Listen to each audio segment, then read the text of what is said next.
Good evening everyone.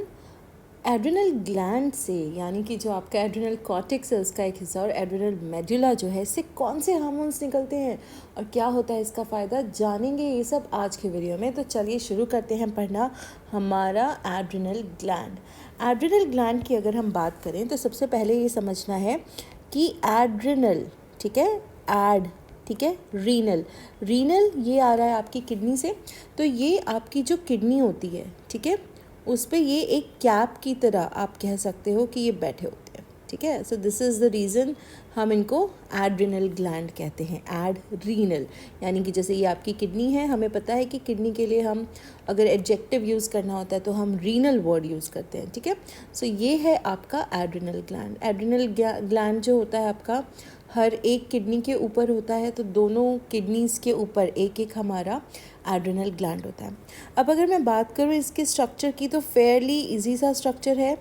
अच्छा, एक चीज़ और, जब मैं आपको पहले भी पढ़ा रही थी तब मैंने आपसे कहा था कि जो अंदर का रीजन होता है उसको हम हमेशा याद रखेंगे कि वो थोड़ा सा डार्कर की तरफ होता है, ठीक है, और जो आपका बाहर की तरफ होता है वो थोड़ा लाइटर होता है। तो ये वाला जो रीजन है, दिस पर्टिकुलर रीजन जो अंदर की तरफ है, इसको हम कहते हैं एड्रिनल मेडुला, ठीक है। क्या कहते हैं? Adrenal medulla. ये वाला जो पोर्शन है, ये मतलब काइंड ऑफ 3D डायग्राम जो दिया हुआ है आपकी टेक्स्ट बुक में, this is your adrenal medulla, ठीक है। ये आपके कॉर्टेक्स से अलग हार्मोन्स रिलीज़ करता है, ठीक है। ये जो ये वाला रीजन है, this region, this is your adrenal cortex, ठीक है। तो ये अपने अलग अलग आप कह सकते हो कि हार्मोन्स रिलीज़ करते हैं। अगर एड्रिनल कॉर्टेक्स से आपके हार्मोन्स जो हैं, जो इनके हार्मोन्स हैं, अगर वो कम क्वांटिटी में रिलीज़ होने लगते हैं तो एक डिज़ीज़ होने के चांसेस होते हैं जिसको हम कहते हैं Edison's disease. Basically Edison's disease जो होती है उसमें कहीं ना कहीं आपके सारे थकावट वाली किस्से या फिर वीकनेस या फिर थकान, जिसको हम अगर चाहें तो फटीग कह सकते हैं, ठीक है, ये सारी चीज़ें होने लगती हैं। अच्छा, ये क्यों होता है ये अभी हम देखेंगे। उससे पहले हम मेडुला के जो आपके कुछ हार्मोन्स हैं वो देख लेते हैं। मेडुला दो बहुत इम्पॉर्टेंट आपके हार्मोन रिलीज़ करता है। एक हो गया एड्रेनालिन, ठीक है, और दूसरा हो गया आपका नॉर, ठीक है, नॉर एड्रेनालिन। ये दो आपके हार्मोन्स जो हैं आपका मेडुला रिलीज़ करता है। अच्छा, इन्हीं के और एक एक नाम याद कर लीजिए, एपीनेफ्रिन, ठीक है, और इसको सेम वही चीज़ कहेंगे, नॉर एपीनेफ्रिन, ठीक है। तो ये जो दोनों हार्मोन्स हैं, ठीक है, ये हमारे फाइट या फ्लाइट हार्मोन्स होते हैं, ठीक है। इनको हम कैटेकोलामाइंस भी कहते हैं। सो अगर हम देखें कैटेकोलामाइंस, ठीक है, ये हमारे फाइट एंड फ्लाइट हार्मोन्स होते हैं। फाइट एंड फ्लाइट मतलब जैसे आप किसी ऐसी सिचुएशन में हैं जहाँ आप फंस चुके हैं, तो या तो आप लड़ोगे या आप अपनी समझदारी भागने में रखोगे। अच्छा, ये ज़रूरी नहीं कि हमेशा लड़ना ही बेटर ऑप्शन है। कई बार ऐसा होता है कि फ़्लाइट यानी वहाँ से निकल जाना भी बहुत बेहतरीन ऑप्शन होता है। सिंपल सी बात है, अगर आपको पीटने मारने के लिए अगर 10-15 लड़के आ गए हैं, ठीक है, तो ऑब्वियसली आप इनसे लड़ोगे नहीं, वहाँ से निकल जाने में ज़्यादा बेहतरी है आपकी, राइट। तो ये जो होते हैं आपके कैटेकोलामाइंस या फिर आपके एड्रेनालिन और नॉर एड्रेनालिन, ये जो है आपके कहीं ना कहीं अग्रेशन बढ़ाते हैं, ठीक है। बहुत सारी चीज़ें होती हैं जैसे कि आपकी अलर्टनेस, आपके जो स्वेटिंग है वो बढ़ जाएगी, ठीक है, बीटिंग ऑफ द हार्ट जो है वो बढ़ जाएगी, आपको गूज बम्स आने लगेंगे, यानी कि बेसिकली जो आपके कहीं ना कहीं आप गूज फ्लैश भी कहते हो उसको, ठीक है, मतलब रोंगटे खड़े होना, रेस्पिरेशन बढ़ जाएगी आपकी, राइट। आपके प्यूपल्स जो हैं वो डायलेट हो जाएंगे। सो ये बहुत सारी अलग अलग चीज़ें हैं जो आपको देखने को मिलेंगी जब ये एक्टिवेट होते हैं। डिसीजन मेकिंग में भी बहुत हेल्प करते हैं। एक्चुअली ये होता क्या है कि जो ये होते हैं, ठीक है, ये आपका कहीं ना कहीं आप कह सकते हो कि जो ग्लाइकोजन है, ठीक है, उसका ब्रेक डाउन करते हैं ग्लूकोज में। तो उसकी वजह से एकदम से एनर्जी आ जाती है हमारी बॉडी में, हम और ज़्यादा अग्रेशन जो है वो फील करते हैं। कहीं ना कहीं लिपिड्स और प्रोटीन्स, ठीक है, इनका भी ब्रेक डाउन जो है वो आप इन्हीं के थ्रू देखोगे। हार्मोन्स जो हैं कहीं ना कहीं बहुत सारी चीज़ें आप कह सकते हो कि ऐसी चीज़ें करते हैं जिसकी वजह से हम बहुत ज़्यादा मेजरली अलर्ट हो जाते हैं और बहुत एक्टिव हो जाते हैं। ठीक है, तो ये आपकी एड्रिनल मेडुला के हैं। एड्रिनल कॉर्टेक्स जो है, ठीक है, ये वाला जो हिस्सा था हमने यहाँ पे ये मार्क किया हुआ है। एड्रिनल कॉर्टेक्स की पहले तो ये चीज़ 3 समझनी है कि उसकी 3 लेयर्स हैं। ठीक है, 3 लेयर्स। सबसे पहले अंदर वाली लेयर से स्टार्ट करेंगे, जोना। ठीक है, जोना मतलब जोन से आ रहा है आपका इनर लेयर, रेटिक्युलरिस। ठीक है, फिर सेकेंड लेयर यानी कि जो मिडल लेयर होती है, ठीक है, वो है आपकी जोना फैसिक्युलाटा, फैसिक्युलाटा।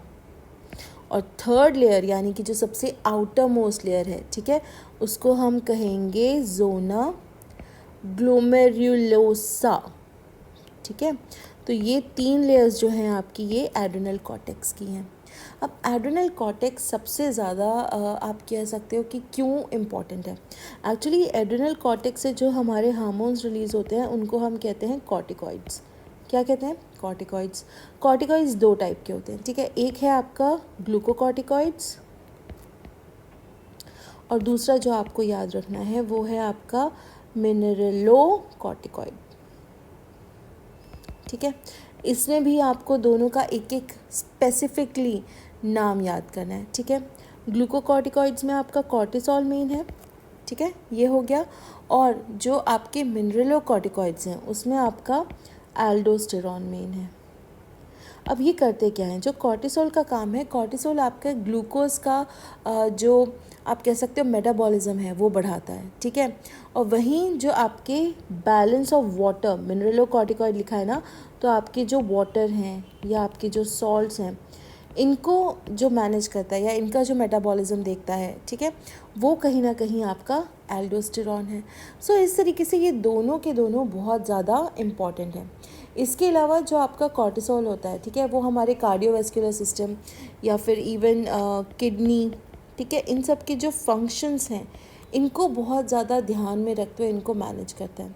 अब कहीं ना कहीं ये एंटी इन्फ्लेमेटरी रिएक्शन भी करते हैं, इम्यून रिस्पॉन्स को भी ये आप कह सकते हो कि थोड़ा सा सप्रेस करते हैं। ठीक है, स्टेरॉइड्स आप कह सकते हो कि थोड़े बहुत एक तरीके से उस तरीके से एक्ट करते हैं। वहीं एल्डोस्टेरॉन की बात करूं तो अगर आपको पीसीटी डीसीटी याद हो तो यहाँ पे ये रीएब्जॉर्प्शन में बहुत ज़्यादा हेल्प करते हैं। ठीक है, ये आपके रीएब्जॉर्प्शन में हेल्प करते हैं।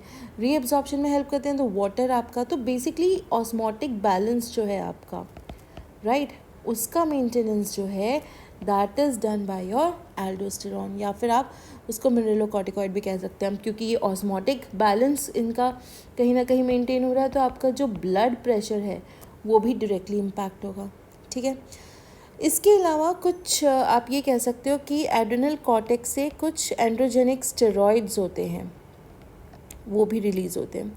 अब ये मेल्स में, ठीक है, प्यूबर्टी के टाइम पे, फीमेल्स में, ठीक है, ये आपके कहीं ना कहीं एक रोल प्ले करते हैं, जैसे कि एक्सियल हेयर का ग्रो होना, प्यूबिक हेयर का ग्रो होना, फेशियल हेयर का ग्रो होना। Most of the time androgens जो होते हैं they are found in males and they are found in very lesser quantity in females. Females में काफ़ी कम क्वांटिटी होती है, बट होती है, ऐसा नहीं होती, ज़ीरो नहीं होती है। मेल्स में कहीं ना कहीं ये ज़्यादा पाया जाता है। ठीक है, तो अगर हमें बात करनी हो तो 2 चीज़ें देखी आज हमने कि एड्रिनल ग्लैंड सबसे पहले तो कहाँ है, आपकी किडनी के ऊपर बैठा है, कैप लाइक स्ट्रक्चर। इसके 2 हिस्से कौन से हैं? एक है आपका एड्रिनल मेडुला, राइट, और दूसरा है आपका एड्रिनल कॉर्टेक्स। एड्रिनल कॉर्टेक्स की 3 लेयर हैं, zona reticularis, zona fasciculata, zona glomerulosa. Adrenal medulla के अगर हार्मोन्स की बात करें 2 है, एड्रिनलिन, नॉर एड्रिनलिन, कैटेकोलामाइंस कहेंगे इनको, या फिर हम इनको फाइट एंड फ्लाइट कहेंगे, जो एक रिस्पॉन्स देते हैं। ठीक है, एड्रिनल कॉर्टेक्स से 3 बेसिकली टाइप की चीज़ें याद रखनी है आपको।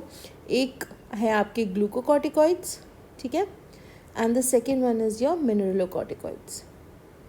ठीक है, कॉर्टिसोल, एल्डोस्टेरॉन, फंक्शन क्या है? इम्यून रिस्पॉन्स को सप्रेस करना, ग्लूकोज का कहीं ना कहीं मेटाबॉलिज्म बढ़ाना, और वहीं एल्डोस्टेरॉन ऑस्मोटिक बैलेंस मेंटेन करेगा।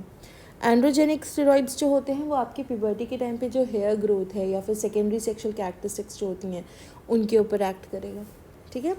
तो these are the hormones that you need to remember and these are very important.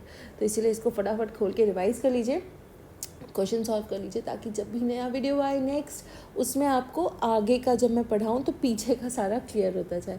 Also subscribe to the channel और प्रेस द बेल आइकन ताकि नए वीडियोज़ की नोटिफिकेशन आती रहे, ठीक है। I will see you till then, keep studying, keep solving questions, take care, thank you.